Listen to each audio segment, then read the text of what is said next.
उत्पत्ति की किताब 23वां अध्याय 19 आयत। ईश्वर मनुष्य नहीं कि झूठ बोले, और ना वह आदमी है कि अपनी इच्छा बदले। क्या जो कुछ उसने कहा उसे ना करे, क्या वह वचन देकर उसे पूरा ना करे। सो परमेश्वर के वचन में हम पढ़ते हैं परमेश्वर मनुष्य नहीं है, वो क्या है? परमेश्वर है। जब हम मनुष्य को देखते हैं या मनुष्य के स्वभाव को देखते हैं, मनुष्य का स्वभाव बहुत डामाडोल है। मनुष्य को बदलते हुए समय नहीं लगता। इसीलिए जब हम इस बाइबल के वचन में पढ़ते हैं, यहां पर बात किया गया है, यहां पर एक अलगताई दिखाई गई है परमेश्वर में और मनुष्य में। जब हम इस दुनिया में रहते, बहुत बार कई बार हम क्या गलती करते हैं, हम परमेश्वर की तुलना मनुष्य से करना शुरू हो जाते हैं। और कई बार हम सोचते हैं मनुष्य और परमेश्वर बिल्कुल एक समान है। हमें लगता है उनका व्यवहार, उनका काम करने का तरीका, सब कुछ एक समान है। लेकिन बाइबल में लिखा है परमेश्वर मनुष्य नहीं है। मनुष्य बहुत सारी बातें बोल देता है, लेकिन जरूरी नहीं वो उसे पूरा करे। मनुष्य झूठा हो सकता है, लेकिन बाइबल में लिखा है परमेश्वर झूठ नहीं बोल सकते। सब कहे परमेश्वर झूठ नहीं बोल सकते ना। एक बार फिर से गौर करेंगे, ईश्वर मनुष्य नहीं कि झूठ बोले, और ना वह आदमी है कि अपनी इच्छा बदले। यानी कि बाइबल में लिखा है एक बार परमेश्वर ने जो ठान लिया है ना, वो करके ही रहेंगे। हम उत्पत्ति की किताब से दुनिया के शुरुआत से देखें, जो परमेश्वर ने ठाना दुनिया में वो होकर ही रहा। उसे कोई भी रोक नहीं पाया, कोई भी रोक नहीं पाया। बेशक बाइबल में पढ़ते हैं कैसे शुरुआत में जब परमेश्वर ने मनुष्य को बनाया, आदमी को बनाया, आदमी की पसली की हड्डी को निकालकर औरत को बनाया, और हम देखते हैं इब्लिस शैतान बीच में आ गया गड़बड़ डालने के लिए। परमेश्वर की शुरुआत में यही योजना थी कि मनुष्य का पृथ्वी की सारी चीजों के ऊपर अधिकार हो। परमेश्वर की यही इच्छा थी वो फूले फले। परमेश्वर की यही इच्छा थी कि कभी भी मनुष्य को बीमार ना होना पड़े। और मालूम है शुरुआत में परमेश्वर ने कोई मौत नहीं बनाई। मौत परमेश्वर की ओर से नहीं है, लेकिन शैतान की ओर से है। मौत मनुष्य के जीवन में इसलिए आई क्योंकि उसने परमेश्वर की आज्ञा को नहीं माना। अब लेकिन परमेश्वर ने ठान रखा था कि मैंने मनुष्य को बढ़ाना ही बढ़ाना है, मैंने मनुष्य को फलवंत करना ही करना है, मैंने मनुष्य को बीमारी से चंगाई देनी देनी है, मैंने मनुष्य को छुटकारा देना ही देना है। परमेश्वर ने शुरुआत से यह ठान रखा था। लेकिन बाइबल में पढ़ते हैं कि कैसे शुरुआत से ही, उत्पत्ति से ही इब्लिस शैतान बीच में आया गड़बड़ डालने के लिए। वो आया कि जो परमेश्वर ने मनुष्य के लिए सोच रखा है वो उसकी जिंदगी में पूरा ना हो। लेकिन परमेश्वर ने तो ठान लिया था।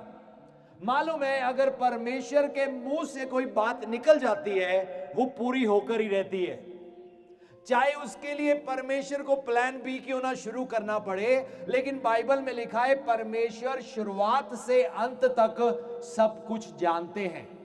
यहां तक कि मनुष्य के पाप करने से पहले ही बाइबल में लिखा है दुनिया की शुरुआत में, फाउंडेशन के समय में ही यीशु क्रूस पर चढ़ाया गया।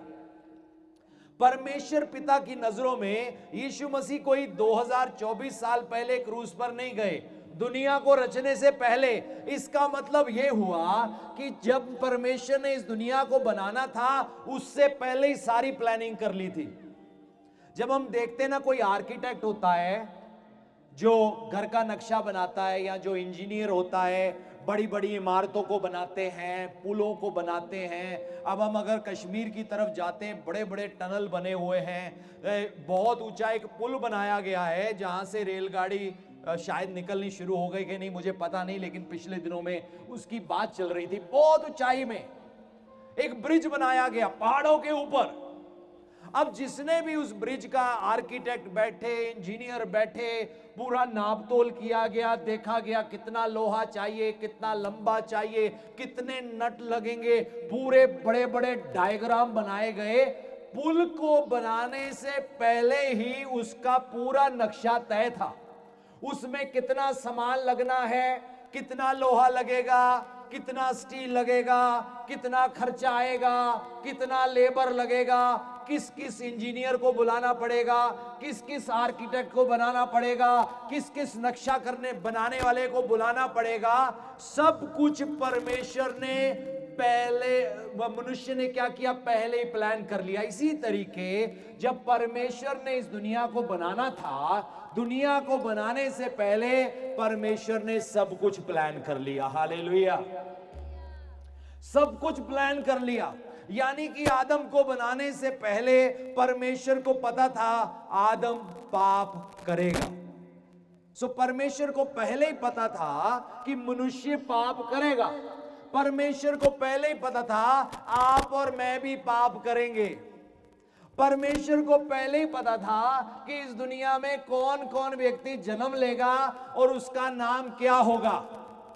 कुछ भी आज अगर दुनिया में हो रहा है, परमेश्वर कभी भी दुनिया की चीजों को देख के हैरान नहीं होते। हम हो सकते हैं अरे ऐसा हो गया, अरे वैसा हो गया, मेरी जिंदगी में ये हो गया, मेरी जिंदगी में वो हो गया, किसी का जन्म हो गया, कोई मर गया। कोई भी ऐसी घटना नहीं है इस दुनिया में जिससे परमेश्वर कभी हैरान होते हो। इसीलिए बाइबल में लिखा है परमेश्वर को शुरुआत से लेकर अंत और अंत से लेकर शुरुआत सब कुछ मालूम है। आमीन। उनको सब कुछ मालूम है। दुनिया में कुछ भी हुआ, कोई भी गुनाह होना है, पाप होना है, युद्ध होना है, कुछ भी होना है, परमेश्वर को सब कुछ पता है। यीशु मसीह के नाम का कितना विरोध होना है, कहां होना है, कहां नहीं होना, सब कुछ परमेश्वर को पता है। किसने प्रभु की सेवा करनी है, किसने प्रभु की सेवा नहीं करनी, किसने यीशु मसीह को हां बोलना है, किसने यीशु मसीह को ना बोलना है, परमेश्वर को सब कुछ पता है। आमीन। देखो कितनी खूबसूरत बात है, परमेश्वर को सब कुछ पता है। परमेश्वर को आपका कल भी पता है, आपका परसों भी पता है, आपने जो गलतियां की वो भी पता है, जो आज कर रहे हो वो भी पता है, जो कल कर सकते हो परमेश्वर को वो भी पता है। तो जब भी कोई एक बड़ा ब्रिज बनना होता है या कोई टनल बनना होता है, पूरा उसका नाप तोल किया जाता है। इंजीनियर, आर्किटेक्ट, लेबर, जो कोई भी इन्वॉल्व होता है, पूरा नक्शा तैयार होता है, सारा प्लानिंग होता है कि कैसे इसको शुरू करना है, कैसे इसको पूरा करना है। इसी तरह से शुरुआत में जब परमेश्वर दुनिया का नक्शा बना रहे थे, उस दुनिया का नक्शा बनाते समय परमेश्वर ने पहले ही सब कुछ योजना बना लिया, सारा प्लानिंग पहले ही कर लिया। आपकी जिंदगी के बारे में सब कुछ पहले ही सोच लिया। मनुष्य पाप करेगा, उसका क्या करना है, सारा कुछ परमेश्वर ने पहले ही प्लान कर रखा है। तो आज साइंसदान कई प्लानिंग कर रहे थे कि दुनिया को ठंडा कैसे करना है। तो उन्होंने सारा निचोड़ निकाला कि जिसे कहते हैं डायमंड डस्ट, हीरे की डस्ट, ऐसे करके एक डस्ट को नाम दिया गया है। उन्होंने कहा वो हमें वातावरण में जाके छिड़कनी पड़ेगी, जिसके ऊपर खर्चा आएगा 200 करोड़, 200 ट्रिलियन डॉलर। अब मुझे पता नहीं इसको मैं कैसे आपको हिंदी पंजाबी में बताऊं। 200 ट्रिलियन डॉलर बहुत बड़ी अमाउंट है। हमारे इंडिया के पास शायद 3.5 या 4 ट्रिलियन डॉलर है, जो उसकी इकोनॉमी है। इंडिया की इकोनॉमी है 3.5 या 4 ट्रिलियन डॉलर है। तो वो कहते हैं अगर हमें दुनिया का तापमान 1.5 डिग्री अगर ठंडा करना है तो उस पे हमें 200 ट्रिलियन डॉलर खर्च करना पड़ेगा। यानी कि आप सारी दुनिया की इकोनॉमी जितनी भी है ना, वो सारी लेकर खर्च करनी पड़ेगी, ताकि पृथ्वी का जो एटमॉस्फेयर है, जो वातावरण है, उसे 1.5 डिग्री ठंडा किया जा सके। अब मनुष्य तो सोच रहा है, हमें नहीं पता ये ठंडा होगा कि नहीं होगा, लेकिन हमें इतना पता है प्रकाशित वाक्य की किताब में लिखा है अंत में गर्मी इतनी बढ़ जाएगी कि मनुष्य गर्मी के कारण झुलसेगा, लेकिन फिर भी पाप से मन नहीं फिराएगा, परमेश्वर को श्राप देगा। अब परमेश्वर को सब कुछ पता था, इसीलिए बाइबल में हमें लिख के दे दिया। बाइबल में सब कुछ जो दुनिया में हुआ था, जो दुनिया में हुआ और जो दुनिया में होना है, वो सब कुछ लिखा है। आमीन। तो अगर परमेश्वर ने ये सब कुछ अपने नबियों से लिखवा दिया है, याद रखो ये सच्चाई है, ये झूठ नहीं है, ये नहीं बदल सकता। आप नहीं बदल सकते, मैं नहीं बदल सकता, शैतान नहीं बदल सकता। जो कुछ परमेश्वर ने तय कर लिया है वो होकर रहेगा। हाँ, कोई चीज में देरी जरूर हो सकती है, बिल्कुल वैसे जब परमेश्वर ने अब्राहम से एक दिन बात किया, परमेश्वर ने अब्राहम से कहा 400 साल के लिए तेरे बच्चे, तेरा वंशज पराये देश में गुलाम होगा, लेकिन 400 साल के बाद मैं उनको निकालूंगा। पता है कितने साल के बाद निकाला? 430 सालों के बाद। निकलना कितने सालों के बाद था? 400 साल के बाद। लेकिन 30 साल का देरी हुआ। किससे देरी हुआ? सवाल यह है, परमेश्वर से देरी हुआ? नहीं, देरी मूसा से हुआ। मूसा ने अपने शरीर से कुछ हासिल करने का कोशिश किया। क्या किया? मिस्री को मार दिया। उसको लगा मैं अपनी ताकत का इस्तेमाल करूंगा, दुश्मन को मार दूंगा, लेकिन ना तो बल से ना शक्ति से काम कैसे होता है? परमेश्वर के आत्मा के द्वारा। क्यों ना प्रभु का धन्यवाद करें। 400 साल के बाद इजरायलियों को आजाद होना था, 400 साल में, लेकिन 430 साल लग गए। 30 साल का मूसा की ओर से देरी आया, लेकिन प्रभु का धन्यवाद, काम तो हुआ।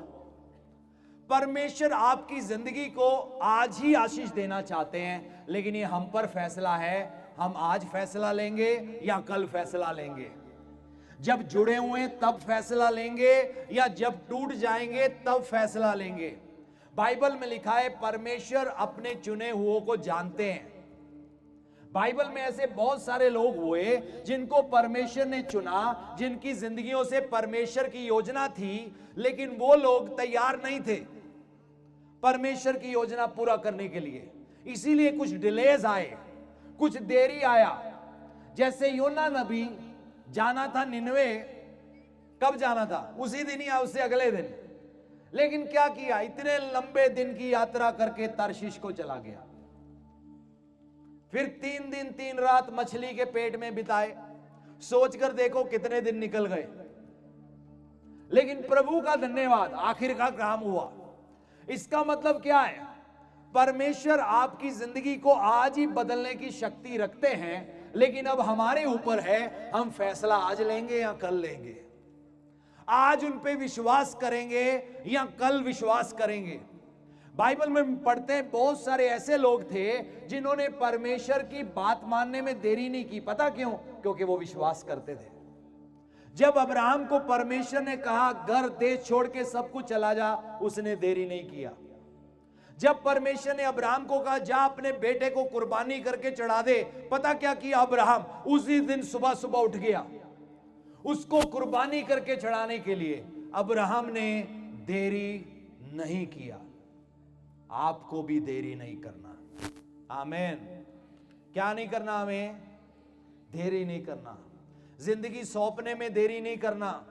परमेश्वर के रास्ते पर चलने में देरी नहीं करना। परमेश्वर पर विश्वास करने में देरी नहीं करना, क्योंकि ईश्वर, याद रखना, इंसान नहीं है। बाइबल में एक और वचन पढ़ना चाहूंगा, वो है हबक्कुक की किताब 2 अध्याय और 14 आयत। पृथ्वी यहोवा की महिमा के ज्ञान से ऐसी भर जाएगी जैसे समुंदर जल से भर जाता है। आमीन। आपने कभी देखा है समुंदर में कितने लोग समुंदर के किनारे गए? कभी देखा कितना पानी होता है? आप उन लहरों का सामना भी नहीं कर सकते। इतना पानी होता है, इतना पानी होता है, उन लहरों का सामना नहीं कोई कर सकता। मुझे याद है एक दिन में हमारा 1 महीने का स्कूल चला रहे थे, तमिलनाडु के पास मुट्टम नाम की जगह थी। 1 महीना हम वहां रहे। तो जब हम 1 महीना वहां स्कूल चला रहे थे, बहुत सारे स्टूडेंट आए थे, तो हर सुबह 5 बजे उठ के मैं समुद्र के किनारे चला जाता था। वहां पर ऊंची ऊंची बीच में चट्टानें थी कई जगह, और मैं देखता था इतनी जोर से पानी आता था, वो जो चट्टानें बड़ी बड़ी खाली हुई होती थी एकदम पानी से भर जाती थी। बड़ा एक खौफनाक मंजर था, बड़ा खौफनाक। और मैंने देखा समुद्र की ताकत को। पता है जब सुनामी आई थी कई देशों में, एक बार इंडोनेशिया सुनामी आई, कितना पानी आया। जापान सुनामी आई, बड़े से बड़े बांध भी टूट गए। तो समुद्र में बहुत पानी होता है, इतना पानी होता है कि उसे नापा नहीं जा सकता। हबक्कुक की किताब में एक भविष्यवाणी थी, और भविष्यवाणी क्या थी? पृथ्वी यहोवा की महिमा के ज्ञान से ऐसी भर जाएगी जैसे समुद्र जल से भर जाता है। यह एक भविष्यवाणी है। यीशु मसीह का नाम दुनिया में रोशन हो चुका है और होता जाएगा। आमीन। यह बाइबल की भविष्यवाणी है। इसे कोई मनुष्य नहीं रोक सकता, इसे कोई विरोधी ताकत नहीं रोक सकती, इसे कोई भी रोक नहीं सकता। क्योंकि जब परमेश्वर ने एक फैसला कर लिया है कि दुनिया मेरे नाम को जानेगी, दुनिया मेरे नाम को पहचानेगी। मालूम है जब क्रिसमस के दिन आते हैं, मैं अक्सर ये बात करता हूं, क्रिसमस एक ऐसा दिन है जो दुनिया के हर एक देश में मनाया जाता है, दुनिया के हर एक राज्य, हर एक स्टेट में मनाया जाता है, और दुनिया के हर एक शहर में भी मनाया जाता है। क्यों ना ताली बजाए। अब सवाल यह है, ये कैसे हो गया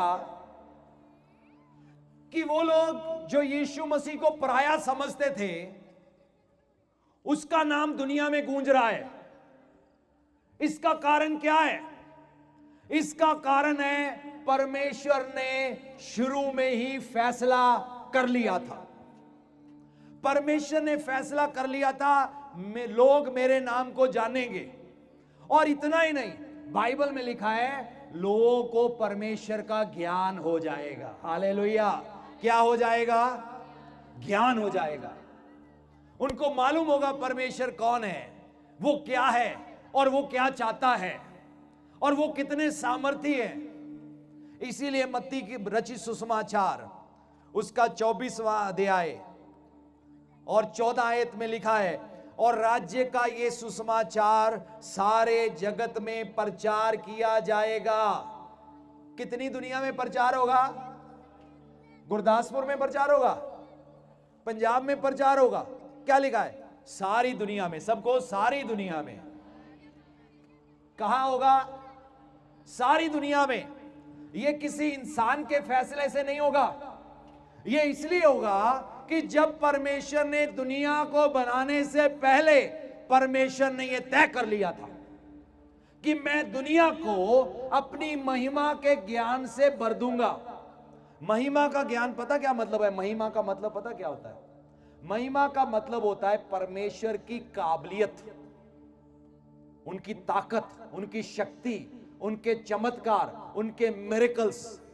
और महिमा का मतलब होता है उनका स्वभाव, उनका प्यार, उनकी सच्चाई, उनकी खराई। वो कौन है, उनका स्वभाव क्या है, और वो क्या कुछ करने की शक्ति रखते हैं।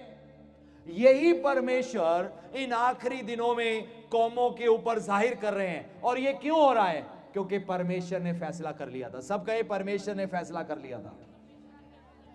परमेश्वर ने फैसला कर लिया था। तो मैंने आपको बताया, आदम के पाप करने से पहले ही प्रभु ने प्लान कर लिया था क्या करना है।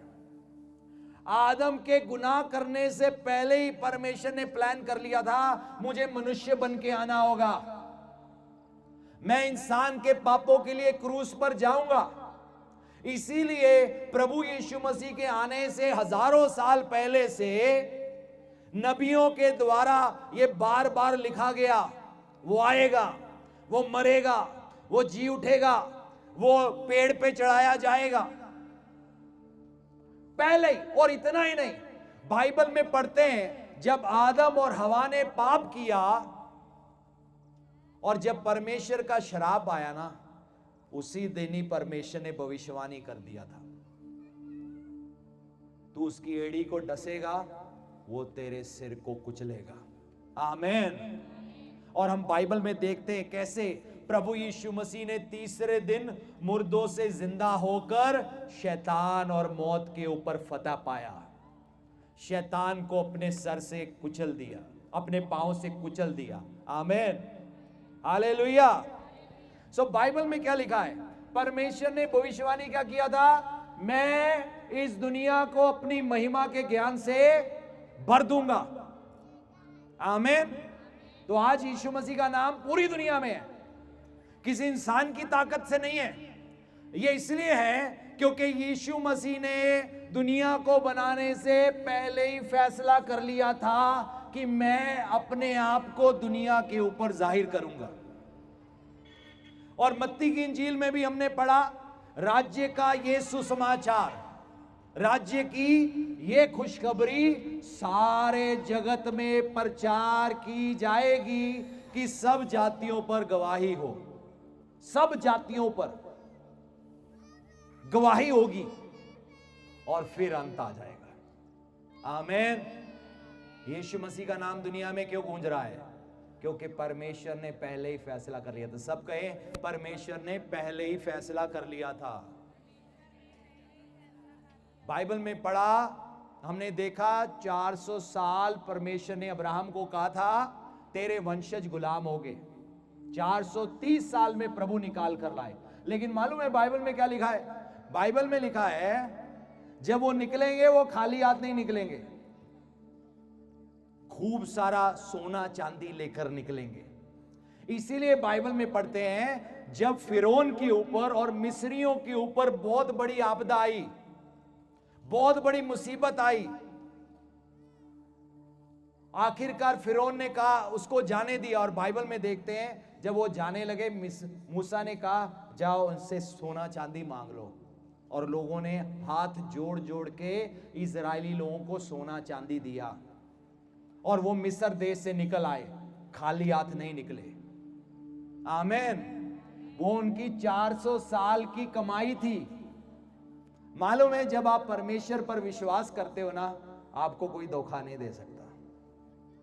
आमीन। जब मैं प्रभु यीशु मसीह में आया ना, मुझे बहुत लोगों ने धोखा दिया, बहुत सताव सहा, बड़ी मुश्किलें सही। अमृतसर से मैं पठानकोट आ गया,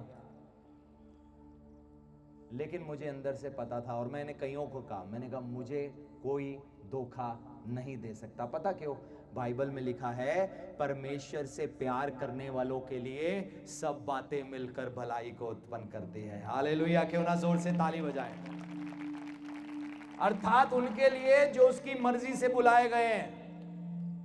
हम पवित्र शास्त्र बाइबल में देखते हैं, एक दिन यूसुफ को एक ख्वाब आता है। 2 बार उसको ख्वाब आए, एक बार पुल्ले देखे उसने और दूसरी बार क्या देखा ख्वाब में, सपने में क्या देखा? सूरज, चांद और तारे उसके सामने झुक रहे हैं। यूसुफ ने यह सपना देखा। 12 भाइयों में से एक भाई ने सपना देखा कि सूरज, चांद और 11 तारे मेरे सामने झुक रहे हैं। बाइबल में पढ़ते हैं जब उसने अपने भाइयों को यह बात बताई, वो पहले ही उससे इतनी जलन रखते थे, अब उन्होंने फैसला एक दिन कर लिया उसको मारने का। वो उसको मार तो नहीं पाए, लेकिन उन्होंने उसको गुलाम करके बेच दिया इश्माइलियों के हाथ। इश्माइलियों ने बेच दिया मिस्रियों के हाथ। जब मिस्रियों के हाथ बेचा तो उसकी बोली लगी वहां पर, और जिस व्यक्ति ने यूसुफ की बड़ी बोली लगाई उसको गुलाम करके संगलियां बंधी हुई थी उसके हाथों पे, पैरों पे भी जंजीरें थी। सोच कर देखो, और इसको क्या आया था? सपना आया था कि सूरज भी सामने झुकेगा, चांद भी झुकेगा, 11 तारे भी झुकेंगे, जो कि उसके 11 भाई थे। अब ये कहां है? जंजीरों में है। इसको कहां बेच दिया? मिस्र देश में बेच दिया। वहां पर मुश्किलें सही, वहां भी इल्जाम लगा, परमेश्वर से वफादार रहा, व्यभिचार में नहीं पड़ा, पराई स्त्री की और मुड़के नहीं देखा, परमेश्वर का भय मानता गया, जेल में गया। फिर जेल से कहां गया? सीधा मिस्र देश का प्रधानमंत्री बन गया एक ही दिन में। लेकिन उसका सपना, ख्वाब यहीं पूरा नहीं होता। वो प्रधानमंत्री बना, राजा को एक सपना आया था जिसका मतलब यूसुफ ने बताया। क्या किया? कुछ साल फसल इकट्ठी करते रहे, गोदाम बना लिए बड़े बड़े। उन दिनों तक दुनिया में गोदाम नहीं होते थे। गोदामों का सिस्टम यूसुफ के समय में आया। तो यूसुफ ने राजा से कहा, राजा अकाल आने लगा है दुनिया के ऊपर।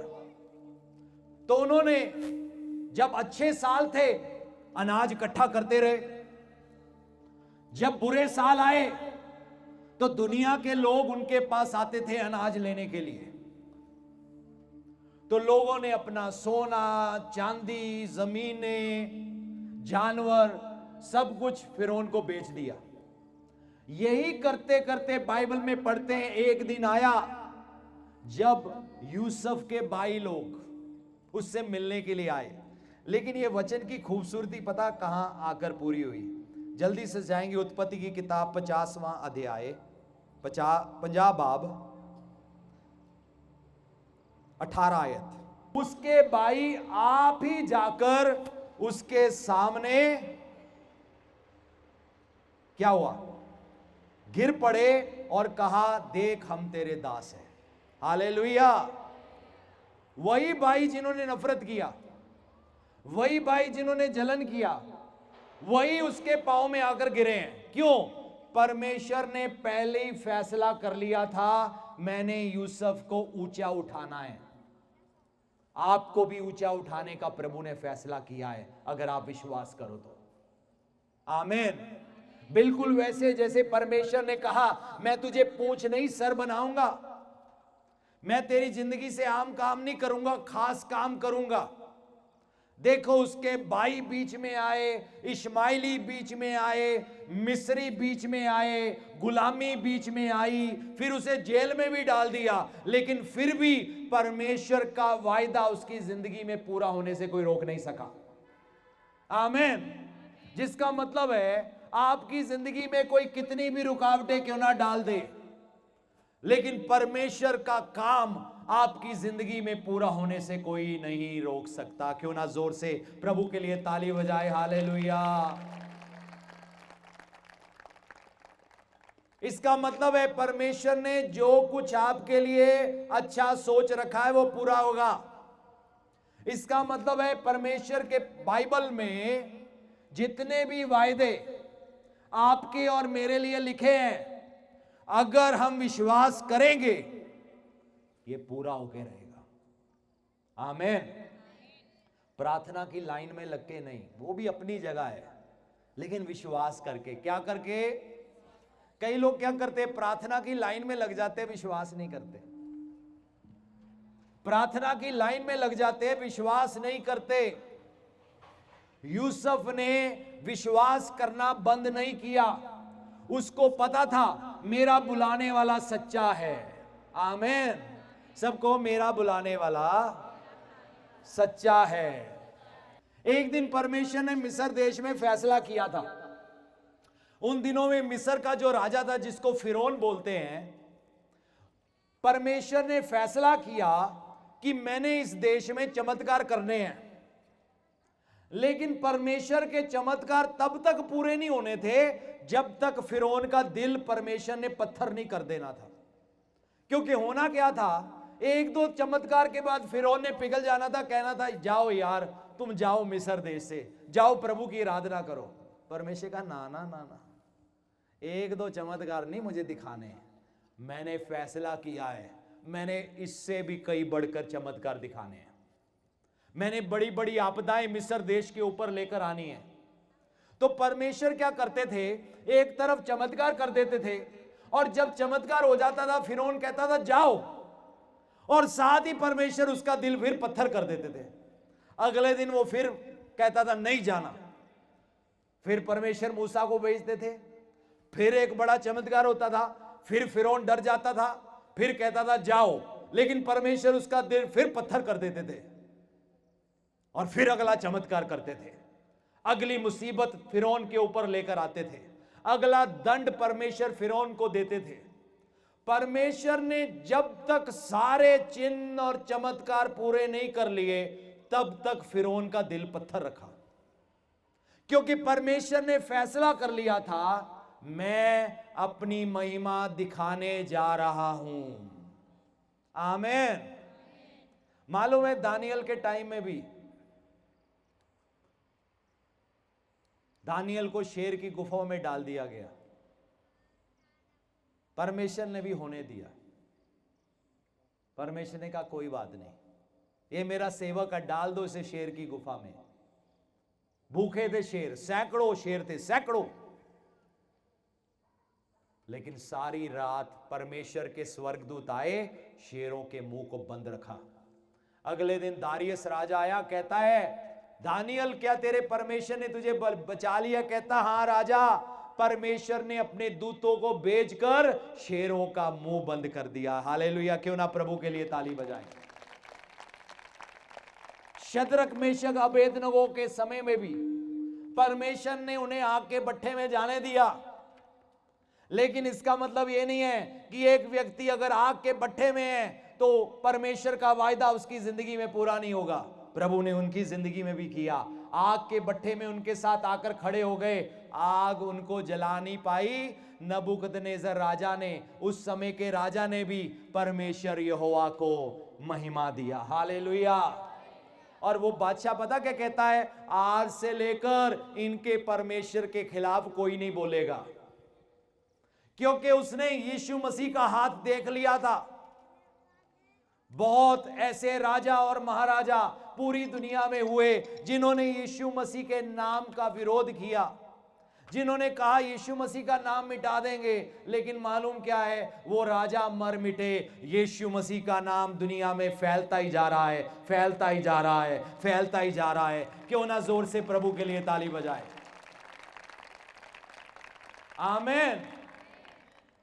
जब परमेश्वर ने आपकी जिंदगी में कुछ बोल दिया है, ये परमेश्वर का जिम्मेवारी है, वो पूरा करेंगे, लेकिन आपका और मेरा काम है हमें विश्वास करना होगा। इसीलिए बाइबल में पढ़ते हैं, इब्रानियों 11:6 में लिखा है, विश्वास के बिना परमेश्वर को खुश करना नामुमकिन है, असंभव है। जब तक एक व्यक्ति परमेश्वर पर और उनके वायदों पर विश्वास नहीं करता, प्रभु के वायदे उसकी जिंदगी में पूरा नहीं होते। अब्राहम ने भी विश्वास किया कि मेरा बुलाने वाला सच्चा है। परमेश्वर ने अब्राहम से कहा था तेरे और सारा में से संतान होगी। बाइबल में लिखा है अब्राहम ने विश्वास किया। परमेश्वर ने अब्राहम से कहा था तेरा जो वंश होगा ना, आकाश के तारों की तरह होगा। एक दिन वो तंबू के अंदर बैठा था, परमेश्वर उससे बात कर रहे हैं, वो परमेश्वर से बात कर रहा है, प्रभु मेरे तो कोई बच्चा ही नहीं है, मेरे तो कोई संतान ही नहीं है, मेरा शायद गुलाम ही मेरा बेटा होगा, मेरा सेवक ही शायद मेरी सारी जायदाद का वारिस होगा। परमेश्वर ने कहा नहीं अब्राहम, मैं तुझे तेरा खुद का बेटा दूंगा। परमेश्वर उसे बाहर ले आए। प्रभु कहते बाहर आ, अंदर नहीं तू समझेगा मेरी बात को। फिर परमेश्वर ने उसको कहा आकाश के तारे देख, गिन सकता उन तारों को, ऐसा ही तेरा वंशज होगा।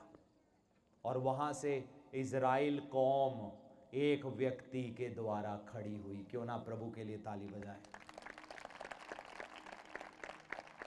और आज तक देखो परमेश्वर इजराइल के साथ खड़े हैं।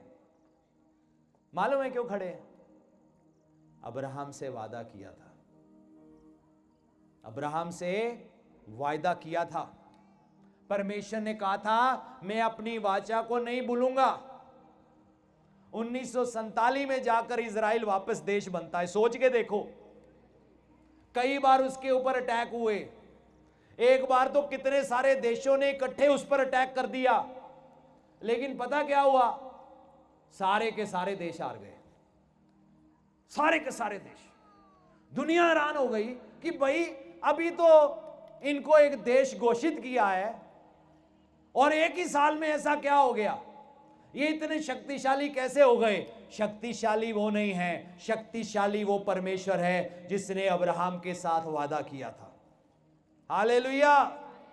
आज भी वो काम कर रहे हैं, सिर्फ इजरायलियों की जिंदगी में नहीं, हर विश्वास करने वाले पर, हर एक उस व्यक्ति पर जिसने यीशु मसीह पर विश्वास करके नई जिंदगी पाई है।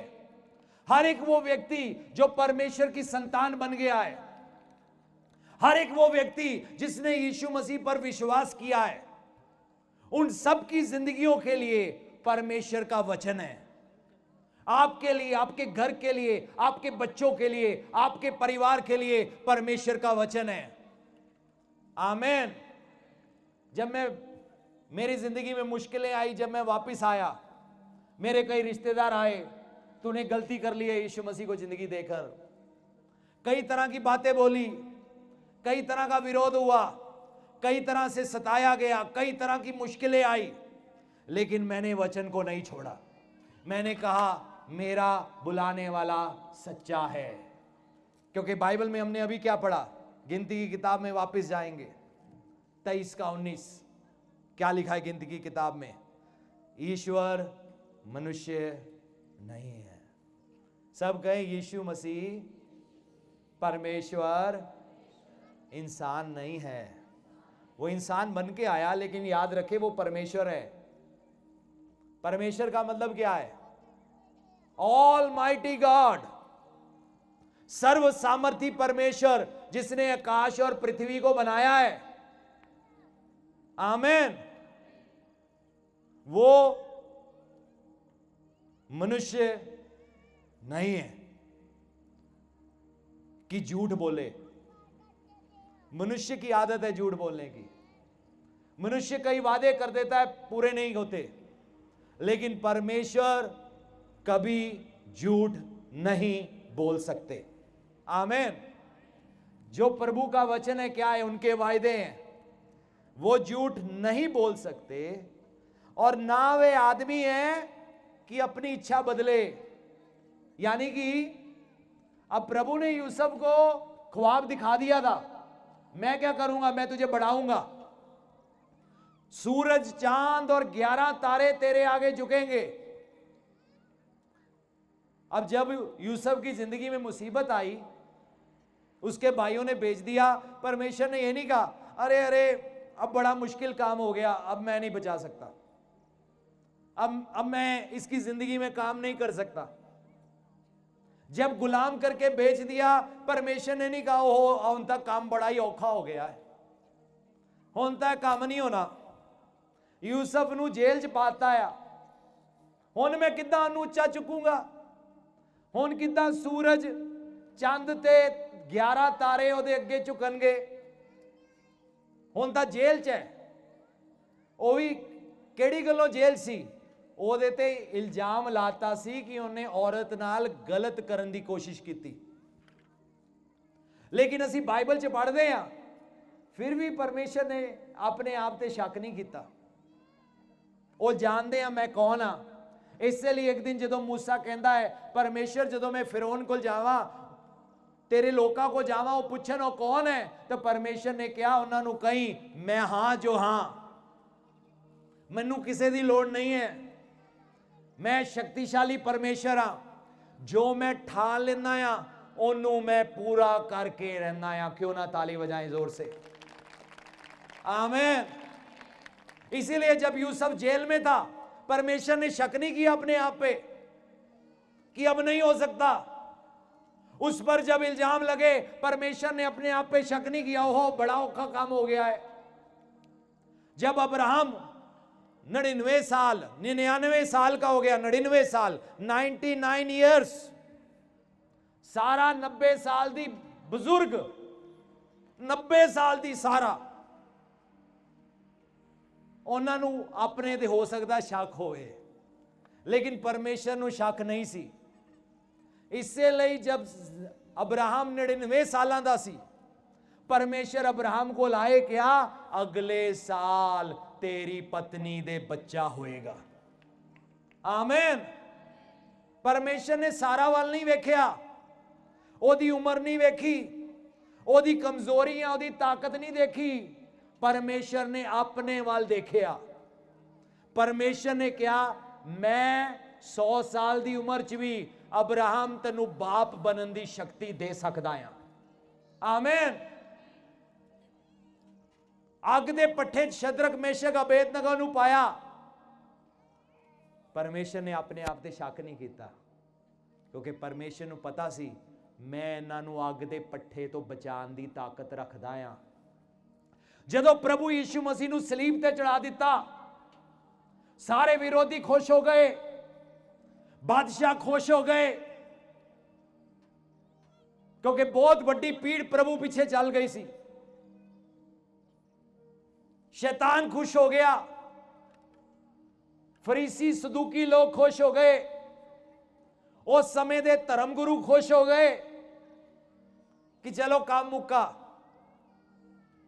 प्रभु यीशु मसीह दा शरीर लहू लुहान कर दिता, सिर ते कंडियां दा ताज सी, हत्थां दे किल सी, पैरां च किल सी, कोड़े मार मार के उन्हां दी पिठ नूं पूरी तरह छिल दिता, इत्थों तक कि उन्हां दी हड्डियां भी पिछलियां पसलियां नजर आ रही सन। एक एक खून दा कतरा प्रभु यीशु मसीह दा बह गया, लेकिन फिर भी प्रभु ने अपने आप ते शक नहीं किया। पता की क्या, मैं मरांगा लेकिन तीसरे दिन फिर मुर्दियां चो जिंदा हो जाऊंगा। हालेलुया। प्रभु यीशु मसीह ने अपने आप ते शक नहीं किया। उन्होंने क्या, मैं चाहवा मैं अपने दूतां दी बटालियन बुला लवा, लेकिन मेरे लिए मनुख लई मरना जरूरी है। इसे ਲਈ प्रभु यीशु मसीह ने होन दिता, क्योंकि उन्होंने पता सी चीर दो मेरे शरीर नूं, लेकिन मैं तुहानू दसना चाहना हां, मैं तीसरे दिन फिर जिंदा हो जाऊंगा।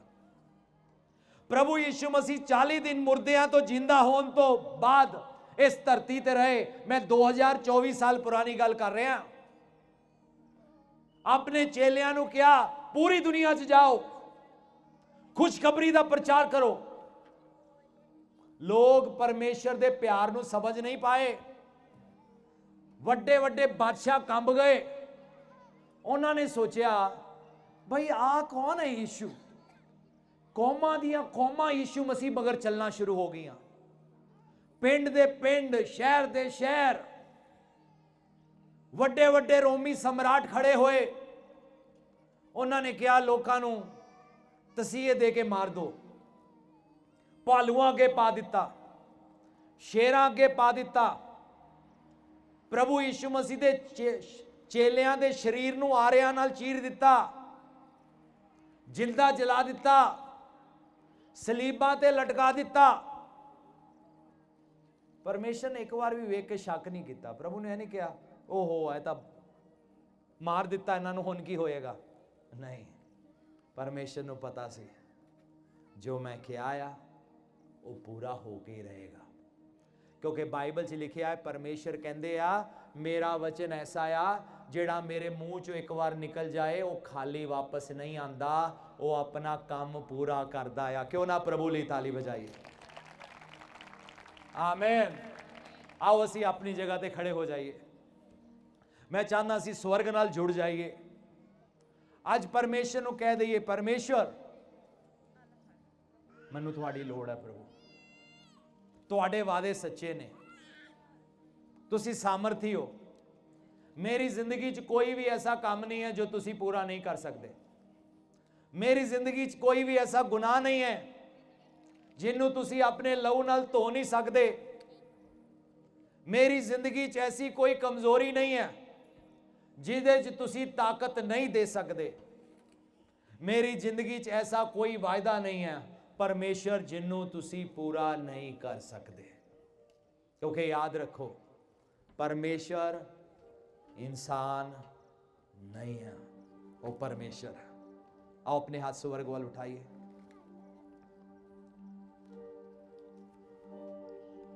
जुड़ जाओ स्वर्ग दे नाल कुछ समय ले, बड़ी भुख और प्यास दे नाल। तुसी वचन सुनिया है, लेकिन हुण उस वचन च लॉन्च होने का टाइम है। हुण स्वर्ग नाल जुड़न का टाइम है। परमेश्वर नूं कहंदा प्रभु मैं भी तैयार हाँ। यरमिया 29:11 के मुताबिक मैनूं पता है तुहाडी मेरी जिंदगी तो योजना है। योजना मेरी बुराई दी नहीं है, मेरी भलाई दी है। अपने हाथ हर कोई स्वर्ग चुके प्रभु नूं कह दो, प्रभु मैं इत्थे हाँ, प्रभु मेरी जिंदगी नूं छू लो। तुहाडा एक एक वचन मेरी जिंदगी च पूरा होएगा, मैनूं विश्वास है। तुहाडा एक एक वायदा मेरी जिंदगी च पूरा होएगा, मैनूं विश्वास है। चाहे रस्तियां च किन्नी भी मुश्किल क्यों ना आए, लेकिन ऐसी कोई मुश्किल नहीं है जिहदे तो तुसीं मैनूं बचा नहीं सकदे। ऐसा कोई खड्डा नहीं है जिहदे चों तुसीं मैनूं कढ नहीं सकदे। ऐसा कोई गुलायत नहीं है जेड़ा मेरे सामने टिकिया रहे, क्योंकि प्रभु तुसीं मेरे नाल हो। Hallelujah hallelujah hallelujah. प्रभु असीं तुहाडा धन्नवाद करदे हां इस समय लई, तुहाडे लोकां लई, तुहाडी हजूरी लई, तुहाडे वादियां लई, तुहाडे वादियां लई, तुहाडे वादियां लई, इन्हां जिंदगियां लई। Hallelujah hallelujah. परमेश्वर इंसान नहीं ने जो वादा करके मुकर जान। कोई भी ऐसा काम नहीं है जिन्हों परमेश्वर तुहाडी जिंदगियां च पूरा नहीं कर सकते। कोई भी ऐसी मुसीबत नहीं है जिहदे चों परमेश्वर तुहानू नहीं कढ सकते। कोई भी ऐसा फिरौन नहीं सी जो परमेश्वर दे लोकां नू मिस्र तो बाहर जान तो रोक पांदा। कोई भी ऐसा फिरौन नहीं सी। ਇਹਦਾ मतलब है जे परमेश्वर ने तुहानू वायदे दिते ने, जे तुसी परमेश्वर दे वचनां तो सुनिया है, परमेश्वर ने तुहाडे नाल गल कीती है, तुसी विश्वास ना छड्डना। तुहाडी जिंदगी चो काम पूरा होके रहेगा, क्योंकि बाइबल च लिखिया है प्रभु यीशु मसीह कल अज ते युगो युग एक समान ने। हालेलुया। क्यों ना हाथ चुकीए स्वर्ग वाल। प्रभु जी मैं धन्नवाद करदा इन्हां जिंदगियां लई, तुहाडे बच्चियां लई। प्रभु जी मैं धन्नवाद करदा हां जो तुसी कहंदे हो ਉਹ ਹੁੰਦਾ ਆ। ਤੁਹਾਡੇ ਨਾਂ ਦੇ ਵਿੱਚ ਇਹਨਾਂ ਜ਼ਿੰਦਗੀਆਂ ਉੱਪਰ ਮੈਂ ਚੰਗਾਈ ਬੋਲਦਾ ਆ, ਇਹਨਾਂ ਜ਼ਿੰਦਗੀਆਂ ਉੱਪਰ ਮੈਂ ਛੁਟਕਾਰਾ ਬੋਲਦਾ ਆ, ਇਹਨਾਂ ਜ਼ਿੰਦਗੀਆਂ ਉੱਪਰ ਆਜ਼ਾਦੀ ਬੋਲਦਾ ਆ। ਪ੍ਰਭੂ ਮੈਂ ਪ੍ਰਾਰਥਨਾ ਕਰਦਾ ਇਹਨਾਂ ਦੇ ਹਾਲਾਤ ਬਦਲ ਜਾਣ। ਇਹ ਤੁਹਾਡੇ ਵਾਅਦਿਆਂ ਨੂੰ ਆਪਣੀ ਜ਼ਿੰਦਗੀ 'ਚ ਪੂਰਾ ਹੁੰਦੇ ਦੇਖਣਗੇ। ਜੋ ਵੀ ਤੁਸੀਂ ਬੋਲਿਆ ਆ, ਅਸੀਂ ਅੱਜ ਤੁਹਾਡੇ ਵਚਨਾਂ 'ਚ ਵੇਖਿਆ, ਕੋਈ ਵੀ ਦੁਨੀਆ ਦੀ ਤਾਕਤ ਤੁਹਾਡੇ ਲੋਕਾਂ ਦੀ ਜ਼ਿੰਦਗੀ ਲਈ ਜੋ ਤੁਹਾਡੀ ਯੋਜਨਾ ਸੀ ਉਹਨੂੰ ਪੂਰਾ ਹੋਣ ਤੋਂ ਰੋਕ ਨਹੀਂ ਪਾਈ। ਪੈਦਾਇਸ਼ ਉਤਪਤ ਦੀ ਕਿਤਾਬ ਤੋਂ ਲੈ ਕੇ ਅਸੀਂ ਪੜ੍ਹਦੇ ਹਾਂ, ਇਬਲਿਸ ਸ਼ੈਤਾਨ ਵਿੱਚ ਆਇਆ, ਲੇਕਿਨ ਪਰਮੇਸ਼ਵਰ ਦੀ ਯੋਜਨਾ ਨੂੰ ਪੂਰੀ ਹੋਣ ਤੋਂ ਰੋਕ ਨਹੀਂ ਪਾਇਆ। ਜੋ ਤੁਸੀਂ ਕਿਹਾ ਉਹ ਪੂਰਾ ਹੋਇਆ। ਪ੍ਰਭੂ ਵਿਸ਼ਵਾਸ ਕਰਦਾ ਇਹਨਾਂ ਜ਼ਿੰਦਗੀਆਂ ਲਈ, ਇਹ ਤੁਹਾਡੇ ਹੱਥ ਨੂੰ ਆਪਣੀ ਜ਼ਿੰਦਗੀ 'ਚ ਦੇਖਣਗੇ, ਇਹ ਤੁਹਾਡੇ ਵਾਅਦਿਆਂ ਨੂੰ ਪੂਰਾ ਹੁੰਦੇ ਹੋਏ ਦੇਖਣਗੇ, ਇਹ ਤੁਹਾਡੀ ਸ਼ਕਤੀ ਨੂੰ ਦੇਖਣਗੇ, ਇਹ ਤੁਹਾਡੀ ਕਾਬਲੀਅਤ ਨੂੰ ਦੇਖਣਗੇ। ਯੀਸ਼ੂ ਮਸੀਹ ਦੇ ਨਾਮ ਦੇ ਵਿੱਚ ਮੈਂ ਹੁਕਮ ਦੇਣਾ, ਹਰ ਇੱਕ ਸ਼ੈਤਾਨ ਦਾ ਗੜ ਟੁੱਟ ਜਾਏ। ਯੀਸ਼ੂ ਦੇ ਨਾਮ ਦੇ ਵਿੱਚ मैं आजादी बोल देना, आजादी बोल देना, आजादी बोल देना, आजादी बोल देना, चंगाई बोल देना, छुटकारा बोल देना, बरकत बोल देना है, तरक्की बोल देना है। यीशु मसीह दे नाम दे विच पूछ नहीं सर बननगे। प्रभु जी तुहाडे वादे पूरे होणगे, तुहाडे वादे पूरे होणगे, तुहाडे वादे पूरे होणगे, क्योंकि तुहाडे वचन च लिखिया है जो कोई भी परमेश्वर वल तकदा है ओदा मुंह कदी काला नहीं हुंदा, वो कदी शर्मिंदा नहीं हुंदा। परमेश्वर तुहाडे लोकां नूं भी कदी शर्मिंदा नहीं होना पएगा। यीशु मसीह दे नाम दे विच ओ रामा मा सोरे।